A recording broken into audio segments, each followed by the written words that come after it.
I am Cleopatra, seventh of my name, Pharaoh of Egypt, daughter of the Nile. They say a queen should never risk her crown for matters of the heart, but what they don't tell you is that some loves are worth kingdoms, worth empires, worth everything you've ever built. This is the story of how I discovered that truth, and how one forbidden passion nearly cost me my throne, yet gave me something far more precious than power itself. My name is Cleopatra VII Philopator, Queen of Egypt, ruler of the upper and lower kingdoms, beloved of Isis. I speak to you now from my palace in Alexandria, where the Mediterranean winds carry the scent of papyrus and frankincense through marble corridors that have witnessed the rise and fall of dynasties. I must tell you this story, though it reveals my most vulnerable moments, my deepest fears, and the choices that nearly shattered everything I had fought to protect. You see, being a queen is not simply wearing a crown and issuing decrees. It is a constant battle, a chess game where every move could mean life or death, power or exile. When I took the throne at 18, I inherited not just a kingdom, but a web of enemies. My brother, Ptolemy XIII, a boy of 10 manipulated by advisors who despised me, the Roman Republic, circling Egypt like vultures, waiting for any sign of weakness to swallow our ancient land, the priests of Memphis who questioned my right to rule, the merchants of Alexandria who doubted a woman could maintain Egypt's prosperity. Every day I woke knowing that my crown sat precariously upon my head. For 3 years I had fought them all. I had mastered 8 languages to speak directly to my people without translators who might twist my words. I had studied philosophy, mathematics, and astronomy to prove my mind was as sharp as any man's. I had navigated assassination attempts, political coups, and the constant pressure to marry and produce an heir who would secure the Ptolemaic dynasty. But this story is about what happened when Marcus Antonius arrived in Egypt. You may know him as Mark Antony, the Roman general, member of the second triumvirate, alongside Octavian and Lepidus. But to me, he would become something else entirely, something dangerous, something intoxicating, something that threatened to undo everything I had built to protect. The political situation was this: Julius Caesar, who had once been my ally and, more than that, had been assassinated in Rome. The Republic had dissolved into civil war. Antony controlled the East, and he had summoned me to Tarsus to answer accusations that I had supported Caesar's assassins. It was a trap, obviously. If I went, I risked humiliation, or worse. If I refused, I gave Antony justification to invade Egypt and claim it for Rome. But I had a plan. I always had a plan. What I didn't plan for was him, his presence, his unexpected intelligence beneath that warrior's exterior. The way he looked at me, not as a prize to be conquered, but as an equal to be understood. And I certainly didn't plan for the conspiracy that would emerge, the traitor within my own court who saw my growing feelings as the perfect opportunity to destroy me and claim the throne. This is a story of passion, yes, but it is also a story of betrayal, of impossible choices, and of discovering that sometimes the greatest strength lies not in standing alone, but in trusting someone enough to let them stand beside you, even when that trust could cost you everything. The stakes? My throne, my kingdom, my life, and perhaps most terrifying of all, my heart. Let me take you back to that sweltering summer day when everything began to change. The morning heat shimmered across the waters of Alexandria's harbor as I stood in my private chambers, the ones that overlooked the lighthouse of Pharos. Those chambers were my sanctuary, decorated with painted frescoes depicting the goddess Isis in her many forms. The floors were covered in mosaics showing the Nile and flood season, blues and greens so vivid they seemed to flow beneath my feet. Silk curtains the color of sunset billowed in the breeze from the sea, and the scent of lotus blossoms floated up from the gardens below, where fountains played their eternal music. I was 28 years old that summer, and I had learned to use every weapon at my disposal: my appearance, my intelligence, my understanding of human nature. I stood before my bronze mirror, studying myself with the cold assessment of a general surveying her troops. My hair was black as the Nile at midnight, thick and straight, falling past my shoulders when unbound. My skin held the warm tone of honey mixed with cream, neither pale like the Greeks nor dark like the Nubians, but something in between that marked me as truly Egyptian despite my Macedonian ancestry. My nose was prominent, strong, the nose of the Ptolemies. My lips were full, painted that morning with red ochre mixed with beeswax. But it was my eyes that people noticed most, large and dark, rimmed with kohl and malachite powder, eyes that could seduce or intimidate depending on my need. I was not a conventional beauty, not in the way of the vapid courtesans who graced Roman dinner parties, but I had learned long ago that true power came not from perfection of features, but from the force of personality, from intelligence, from the ability to make anyone I spoke with feel as though they were the only person in the world who mattered. That morning, I wore a sheath dress of the finest linen, so fine it was nearly transparent, dyed with Tyrian purple that cost more than most families earned in a lifetime. Gold armbands in the shape of serpents coiled around my upper arms. A broad collar of gold, lapis lazuli, carnelian, and turquoise lay heavy across my collarbone, each piece placed with mathematical precision by my handmaidens.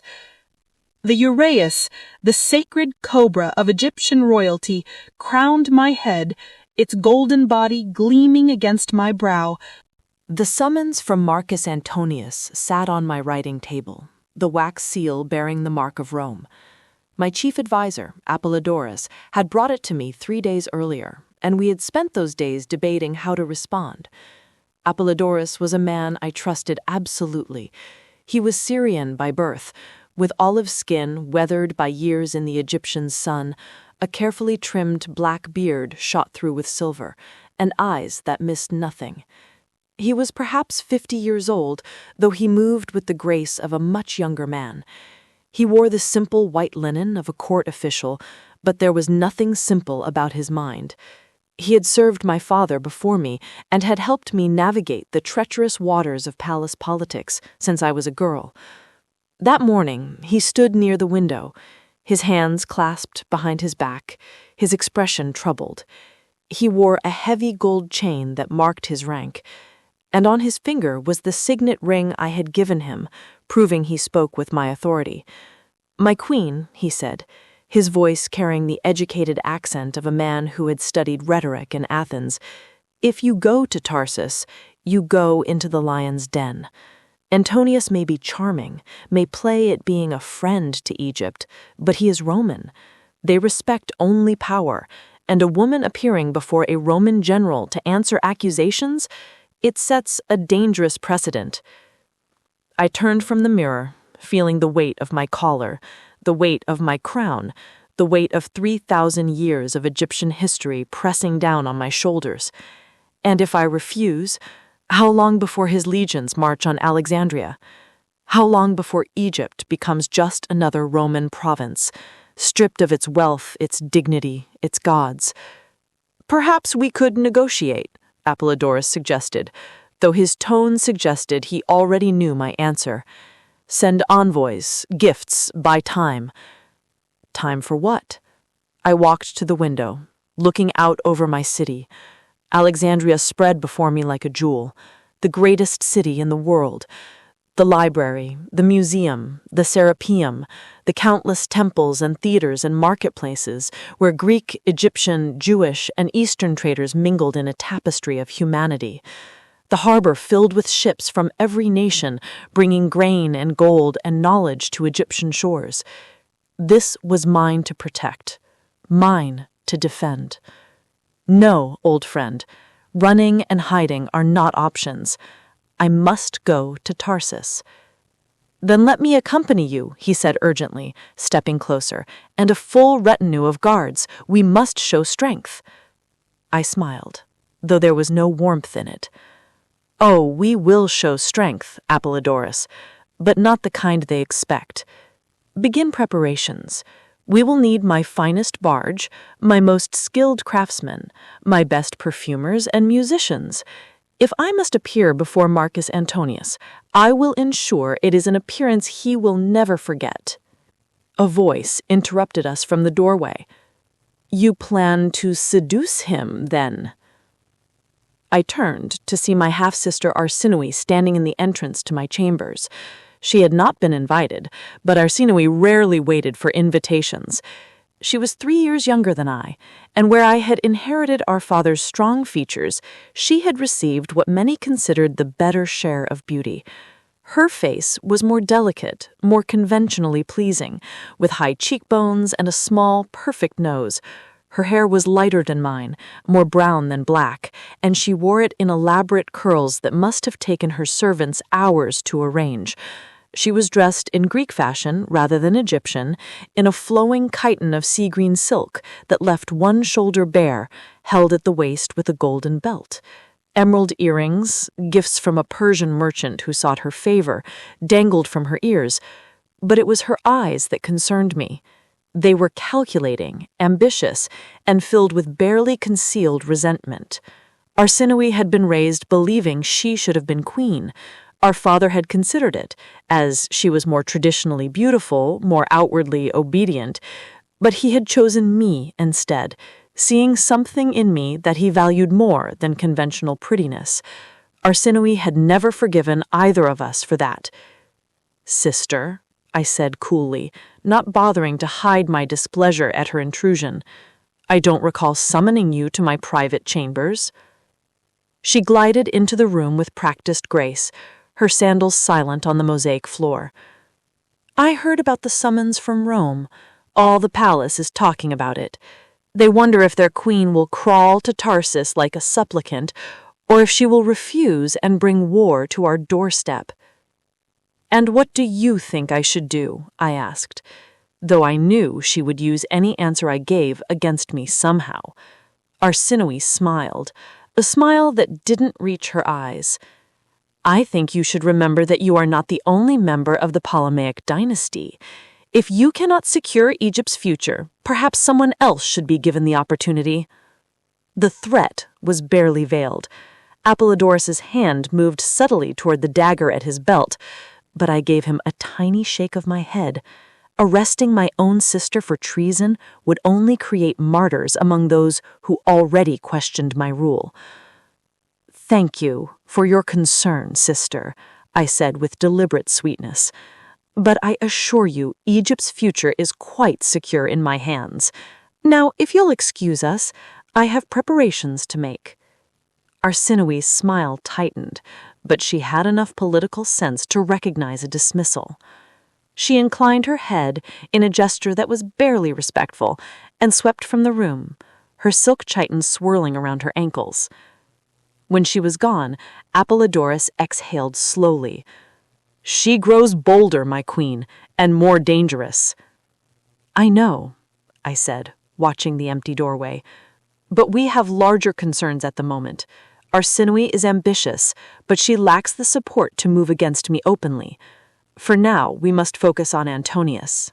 The preparations took 2 weeks, and in that time I gathered every piece of information I could about Marcus Antonius.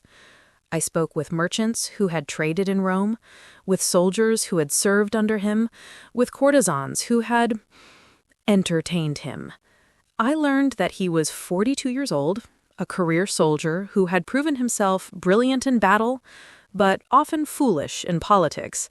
He was known for his love of wine, women, and spectacle. He was generous to his soldiers, sometimes to a fault. And he had a common touch that made him beloved by the lower classes, but distrusted by the Senate. Most importantly, I learned that beneath his reputation as a hedonist and a soldier, there was a man who desperately wanted to be seen as more than Julius Caesar's shadow. He had spent years as Caesar's loyal general, always the second in command, never the leader. Now, with Caesar dead, he was finally his own man, 1/3 of the triumvirate that ruled Rome. But Octavian, Caesar's adopted heir, was slowly gathering power in the West, and Antonius needed victories, needed legitimacy, needed to prove he was Caesar's true successor. The preparations took 2 weeks, and in that time I gathered every piece of information I could about Marcus Antonius. I spoke with merchants who had traded in Rome, with soldiers who had served under him, with courtesans who had entertained him. I learned that he was 42 years old, a career soldier who had proven himself brilliant in battle, but often foolish in politics. He was known for his love of wine, women, and spectacle. He was generous to his soldiers, sometimes to a fault, and he had a common touch that made him beloved by the lower classes, but distrusted by the Senate. Most importantly, I learned that beneath his reputation as a hedonist and a soldier, there was a man who desperately wanted to be seen as more than Julius Caesar's shadow. He had spent years as Caesar's loyal general, always the second in command, never the leader. Now, with Caesar dead, he was finally his own man, 1/3 of the triumvirate that ruled Rome. But Octavian, Caesar's adopted heir, was slowly gathering power in the West, and Antonius needed victories, needed legitimacy, needed to prove he was Caesar's true successor. That knowledge was a weapon, and I intended to use it. On the day we departed for Tarsus, half of Alexandria came to the harbor to watch. My barge was a masterpiece, commissioned specifically for this journey. It was nearly 200 feet long, built from Lebanese cedar, decorated with gold leaf that caught the sunlight like fire. The sail was purple silk, the royal color, and the oars were silver-tipped.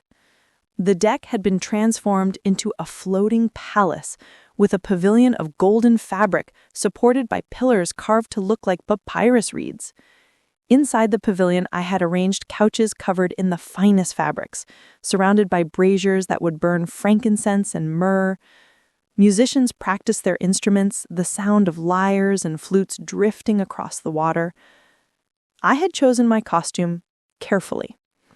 I would arrive in Tarsus dressed as the goddess Isis herself, or more specifically as Isis Aphrodite, the union of Egyptian and Greek divinity.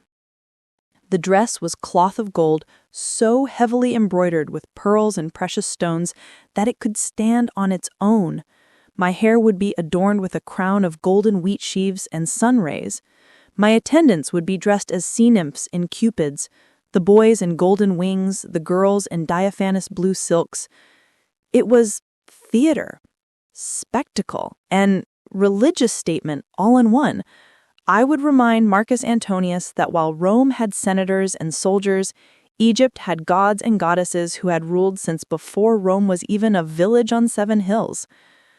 But as I prepared to board the barge, my closest friend and confidant, Charmian, took my hand. Charmian was a Greek woman, a few years older than I, who had been my handmaiden since we were both children. She had striking features, with auburn hair that she wore in a complex braid, fair skin that she protected carefully from the sun, and green eyes that sparkled with intelligence and humor. She was dressed more simply than I, in a white linen chiton with a blue himation draped over her shoulders, but she wore it with natural elegance. A simple gold necklace and matching bracelets were her only adornment. She was not just my servant, but my friend, one of the few people in the world who saw me as Cleopatra the woman, not just Cleopatra the queen. "Are you certain about this?" she asked quietly, her voice barely audible over the crowd. "Once you step onto that barge, there is no turning back. You will be committing yourself to a course of action that could change everything." I squeezed her hand, feeling the familiar comfort of her presence.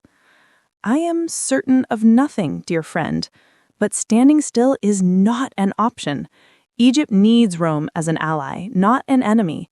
And if the price of that alliance is that I must dazzle one Roman general, then so be it." She searched my face, and I saw worry in her eyes. "Just be careful. I have heard stories about Antonius. He's not like Caesar. Caesar was calculating, strategic. Antonius is all passion and impulse. That makes him both easier to manipulate and more dangerous to underestimate." "I will be careful," I promised, though even then I felt a flutter of something in my chest that might have been anticipation or might have been fear. I couldn't quite tell the difference. We set sail with the morning tide, accompanied by 2 escort ships filled with guards and supplies. The journey to Tarsus would take several weeks, following the coast through Cyprus and along the southern shores of Asia Minor. I used that time to prepare myself mentally, rehearsing every gesture, every word, every expression. I practiced being divine, being seductive, being powerful. I meditated on the strategies I would employ, the alliances I would propose, the ways I would turn Antonius from potential enemy to devoted ally. What I didn't prepare for was the man himself. We arrived at Tarsus on an evening when the setting sun turned the Cydnus River into a ribbon of gold. I had timed it perfectly. The city was just beginning its evening activities, the markets closing, the taverns opening, people gathering in the streets to escape the heat of their homes. Word spread quickly that the Queen of Egypt had arrived, and soon the banks of the river were crowded with curious onlookers. I stood on the deck of my barge, dressed in my Isis costume, while my attendants played their roles perfectly. The boys in their golden wings waved fans of peacock feathers. The girls in their diaphanous blue silks reclined on couches, singing soft harmonies. Musicians played, the sound of drums and cymbals announcing my arrival.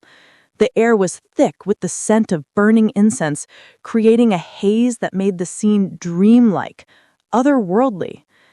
As we approached the central docks where Antonius held court, I saw him for the first time. He stood on a raised platform surrounded by Roman officials and local dignitaries. He was a large man, tall and broad-shouldered, with the build of a career soldier. His hair was dark brown, cut short in the Roman fashion, and his face was weathered by years of campaigning under harsh suns. He had strong features, a prominent nose, and a jaw that suggested stubbornness.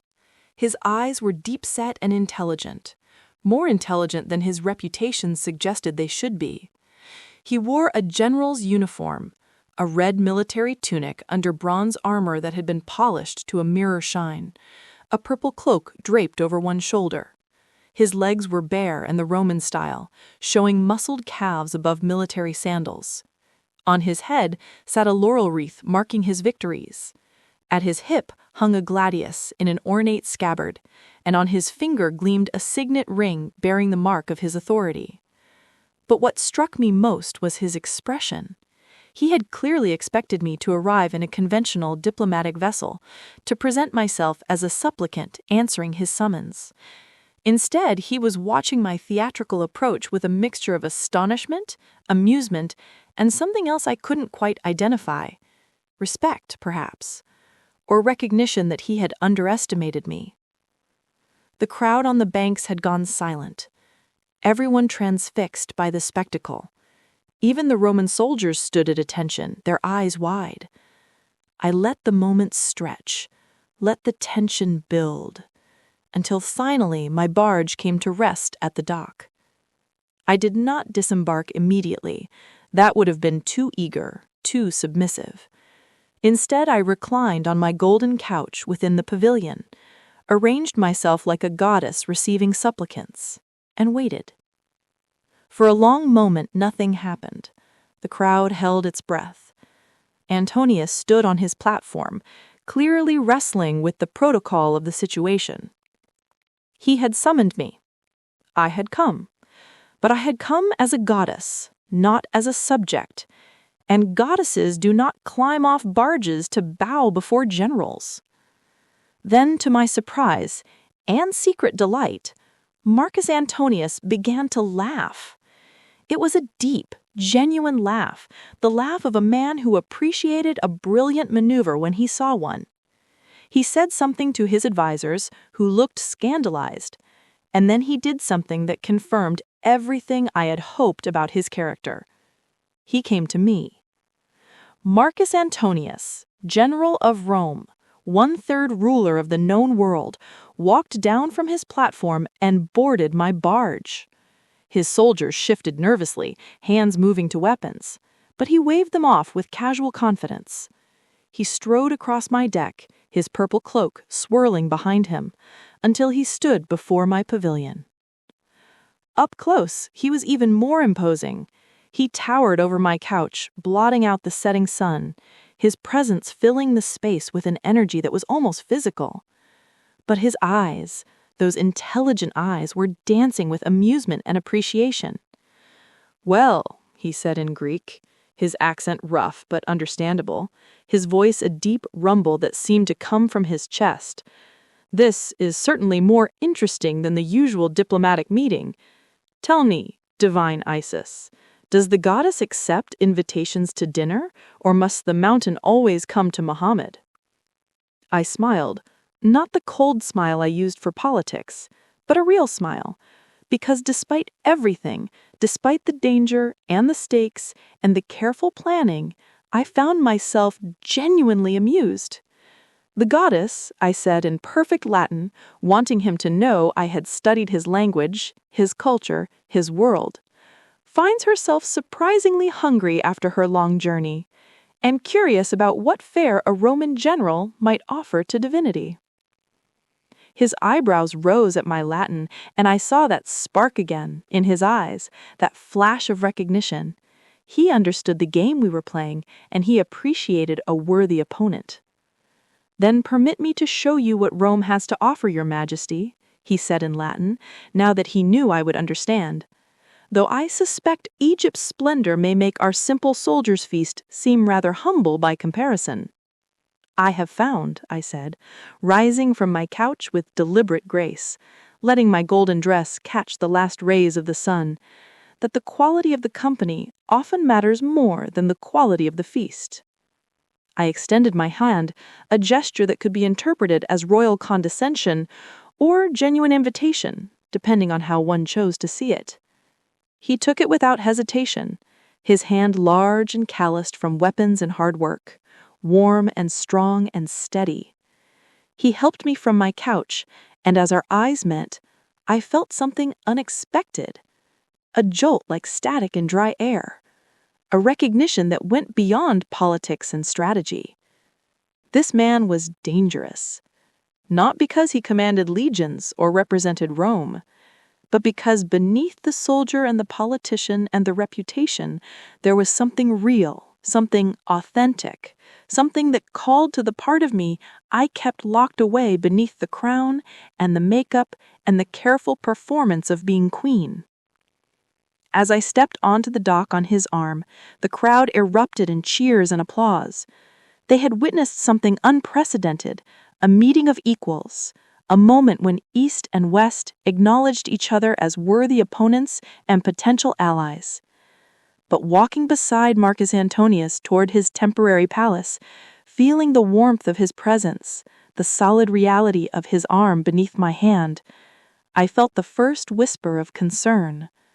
I had come to seduce a Roman general for political advantage. I had not planned on the possibility that the seduction might work in both directions. That dinner was the beginning of everything. Antonius had prepared a feast in what he clearly thought was impressive Roman style, but it was modest compared to Egyptian banquets. The triclinium, where we dined, was open to the evening air, supported by columns carved in the Greek style. Couches were arranged around low tables, Roman fashion, though he had provided a proper chair for me when he saw I preferred not to recline while eating. The food was good but simple: roasted meats, fresh bread, local wines, olive oil and cheese, fruits brought from the surrounding countryside. What made the evening extraordinary was not the food, but the conversation. Antonius, I discovered, was far more than the simple soldier his reputation suggested. He quoted Greek philosophy, discussed Egyptian history with surprising knowledge, and engaged in political debate with a nuance that suggested a keen understanding of the complexities of governing. He told stories of his campaigns with Caesar, but he told them with self-deprecating humor, acknowledging his mistakes along with his victories. And he listened, truly listened. When I spoke about Egypt's need to maintain independence, about the delicate balance between preserving our ancient culture and adapting to a world increasingly dominated by Rome, he didn't dismiss my concerns or patronize me with empty reassurances. He engaged with my arguments, challenged my assumptions, offered perspectives I hadn't considered. "The problem," he said at one point, gesturing with his wine cup, some of the dark liquid sloshing over the rim in his enthusiasm, "is that Rome doesn't know what it wants to be anymore. We conquered the world with the discipline of a republic, but now we're trying to manage an empire with institutions designed for a city-state. Caesar saw that. He understood that Rome needed to evolve, to learn from the peoples it had conquered. That's why he valued Egypt so highly. Your civilization has endured for thousands of years while empires rise and fall around you. There's wisdom in that. And yet, Rome seeks to swallow Egypt," I pointed out, watching his face carefully, "to turn the Nile into just another tributary of the Tiber." "Some in Rome think that way," he admitted, his expression growing more serious. "Octavian certainly does. He sees Egypt as nothing more than a granary, a source of wealth to fund his ambitions. But He paused, seeming to choose his words carefully. "I believe Rome is strongest when it works with its allies, not when it crushes them into submission. Egypt under your rule is prosperous, stable, and friendly to Roman interests. Why would I destroy that?" "Because you could," I said simply. "Because power tempts, and Egypt is a prize that would make any man's reputation." He looked at me for a long moment, and I felt that connection again, that sense of being truly seen. "Do you know what I learned serving under Caesar?" he asked. "I learned that the greatest generals are not those who win the most battles, but those who know when to seek peace instead of war. Caesar could have enslaved Egypt. Instead, he made an alliance with you, and that alliance served Rome far better than conquest would have." "And then Rome murdered him for it," I said softly, the old grief rising. "Caesar had been more than an ally to me. He had been my lover, the father of my son Caesarion, the man who had shown me that Romans could be more than conquerors." Antonius's expression darkened. "They murdered him for many reasons, most of them having nothing to do with Egypt. They murdered him because he showed them what they were afraid to see, that Rome's future lay in evolution, not stagnation, that a republic built on war could not survive in a world that desperately needed peace. We talked long into the night, the other guests gradually departing, until it was just the two of us, Charmian and Apollodorus, seated discreetly at a nearby table, and a handful of servants and guards. The conversation ranged from politics to philosophy, from poetry to warfare, from the gods to the nature of power itself. And somewhere in those hours, my carefully constructed plan began to shift. I had intended to seduce Marcus Antonius, to bind him to Egypt's interests through desire and spectacle. But what was happening between us was not the simple manipulation I had planned. It was a genuine meeting of minds, a recognition that despite our different worlds, we understood each other in ways that transcended culture or nationality. When I finally rose to return to my barge, the moon was high and the city mostly sleeping. He walked me to the dock. The streets were quiet, except for the sound of our footsteps and the distant lap of water against stone. "This was not what I expected," he said as we reached my barge, which glowed with lamplight in the darkness. "And what did you expect?" I asked, though I knew the answer. I expected the legendary Cleopatra, the queen who seduced Caesar, the master politician and strategist. I didn't expect a real person, someone I could actually talk to, someone who sees the world with the same clarity and complexity that I do. My heart was beating faster than it should, faster than I could explain away as the thrill of successful diplomacy. And I expected the great Marcus Antonius, Caesar's strong arm, the general who conquered Gaul and defeated Caesar's murderers. I didn't expect someone who quotes Plato and questions his own motivations. He smiled, and in the lamplight his face softened, showing the man beneath the general. Perhaps we should both stop expecting and start discovering instead. Stay in Tarsus, Cleopatra, not as a subject answering accusations, but as an honored guest. Let us continue these conversations. Let us explore what might be possible between Egypt and Rome. I knew I should be calculating the advantages, weighing the political implications, considering how this would be seen in Alexandria and Rome. But in that moment, looking into his eyes, feeling the pull of something I had never expected to feel, I found myself agreeing, not as a queen, but as a woman. "I will stay," I said. "For a while." The days that followed blurred into a golden haze of dinners and debates, sailing on the Cydnus and riding through the surrounding countryside, showing each other our worlds and finding unexpected common ground. Antonius was attentive, but not presumptuous, clearly attracted to me, but respectful of my position and my boundaries. He made me laugh with his soldier's humor, and he made me think with his penetrating questions about governance and philosophy. But it was in the quiet moments that I felt the real danger.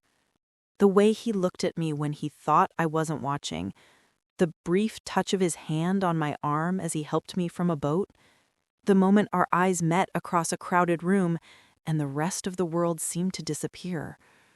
I was falling for him, not the carefully controlled political seduction I had planned, but real, terrifying, uncontrolled feelings that threatened everything I had built. And the truly frightening part was that he seemed to be falling for me too, just as helplessly. Charmian tried to warn me. One night, after I returned to my barge, she helped me remove my jewelry and spoke carefully. "My queen, please be cautious. I see how you look at him and how he looks at you. This is not just politics anymore." "I know," I whispered, staring at my reflection in the bronze mirror. My face looked softer somehow. Younger, more vulnerable. Charmian, what do I do? I came here to manipulate him, and instead I find myself falling in love with him, she finished gently. I nodded, unable to speak the words out loud. Love was a luxury queens could not afford. Not when every alliance needed to be strategic, when every relationship carried the weight of kingdoms. Then you must decide, Charmian said, placing her hands on my shoulders, meeting my eyes in the mirror. What matters more, your heart or your crown? Because I fear you cannot have both. But I was not ready to make that choice. Not yet.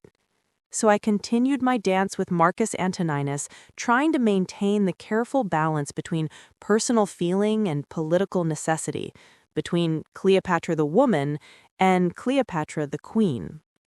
Then, 3 weeks into my stay in Tarsus, the first crack appeared in my carefully constructed world. A messenger arrived from Alexandria, a young man named Dion who served in my palace guard. He was Egyptian, with dark skin and close-cropped black hair, wearing the uniform of the royal guard, white linen kilt, leather breastplate embossed with the symbols of Egypt, and a short sword at his hip.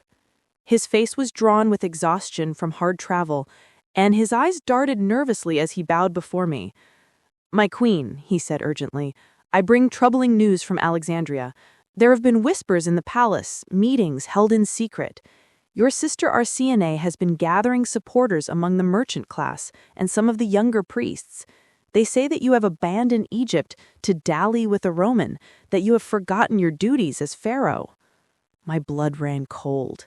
This was what I had feared, what I had been trying to prevent even as I allowed myself to be drawn deeper into whatever was happening between Antonius and me. Any sign of weakness, any hint that I was putting personal concerns before the kingdom, and my enemies would move against me. "Who else knows of this?" I demanded, my mind already racing through implications and strategies. "Apollodorus is watching the situation closely, but he thought you should return soon. The longer you stay in Tarsus, the more the whispers grow." I dismissed Dion and sat in my chambers, feeling the weight of the choice pressing down on me. I could return to Alexandria immediately, reassert my control, put down the nascent rebellion before it gained strength. It was the smart choice, the strategic choice, the choice any good ruler would make. But it would mean leaving Marcus Antoninus, leaving whatever was growing between us before I fully understood what it was or what it might become.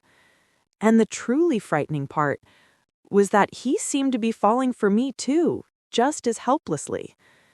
I was still wrestling with this decision when Antoninus arrived at my barge that evening for our planned dinner. He took one look at my face and knew something was wrong. "What's happened?" he asked, his hand moving to his sword instinctively, the soldier's reflex. I told him, watching his face carefully as I explained the political situation in Alexandria, the threats to my rule, the impossible choice I faced. When I finished, he was silent for a long moment, his expression troubled. Then he said something that changed everything. "Come with me to Egypt." I stared at him, certain I had misheard. "What?" "I need to see the eastern provinces anyway, ensure they remain stable and loyal to the triumvirate. I could come to Alexandria, make it clear through my presence that Egypt has Rome's full support, that you have my support. It would silence your critics and give us—" He paused, seeming vulnerable for the first time since I had met him. "It would give us more time." It was a generous offer, and politically brilliant. The presence of a Roman triumvirate in Alexandria, clearly honoring me as an ally rather than a subject, would indeed strengthen my position immeasurably. It would also bind Antonius more closely to Egypt's interests, make him personally invested in my continued rule. But it would also deepen whatever was happening between us, make it impossible to walk away cleanly when political necessity eventually demanded it. And it would expose him to the dangers of my court, to enemies like Arsinoe, who would see him as either a tool to be used or a threat to be eliminated. "Marcus," I said carefully, using his personal name for the first time, Do you understand what you're offering? Alexandria is not Tarsus. My court is full of intrigue, of people who would use any connection I form as a weapon against me. If you come with me, you place yourself in the middle of conflicts that have nothing to do with Rome." He stepped closer, close enough that I could see the determination in his eyes, the set of his jaw that suggested a decision made and not to be questioned. I've spent my entire life in the middle of other people's conflicts. At least in Alexandria, I would be fighting for something I believe in, for someone I... He stopped, the words hanging between us, unspoken but understood. And there it was. The moment of choice I had been dreading. I could thank him politely and return to Alexandria alone, preserving the political distance that would allow me to walk away from this situation with my heart and my crown both intact. Or I could accept his offer, acknowledge what was growing between us, and risk everything for the possibility of something real. In that moment, standing on my barge in Tarsus, with the moon rising over the Cydnus River, I made a decision that would alter the course of history.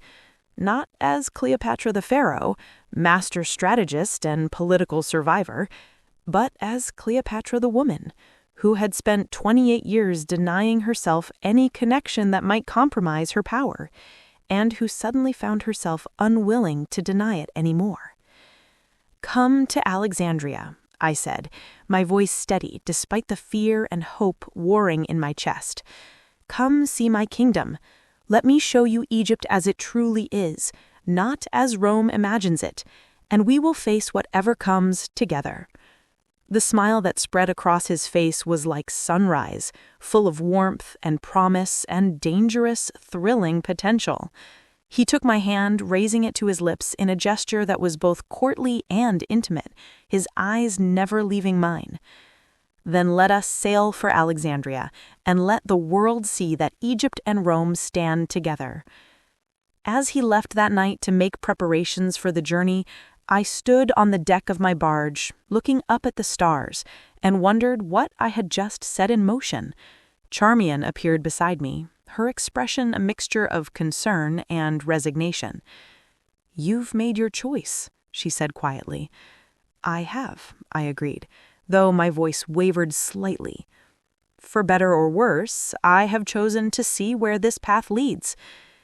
"Then I pray the gods protect you, my queen," Charmian said, squeezing my hand, "because I fear you will need their protection before this story ends." She was right to be concerned, because at that very moment, in Alexandria, Arsinoe was meeting with a man who would become the architect of the greatest threat to my throne I had ever faced. His name was Ganymedes, and he was my half-sister's most trusted advisor, a man as ambitious and ruthless as Arsinoe herself. Together, they were planning something that would test every ounce of my strength, my intelligence, and my newfound connection with Marcus Antonius. But I did not know this yet. In that moment, I knew only hope and fear, and the terrifying, exhilarating feeling of having finally allowed myself to be vulnerable, to want something beyond power, to risk everything for the possibility of love. The journey to Alexandria took 2 weeks, and they were the most complicated 2 weeks of my life. By day, Antonius and I maintained proper diplomatic distance, meeting formally to discuss matters of state, the trade agreements and military alliances that would benefit both Egypt and Rome.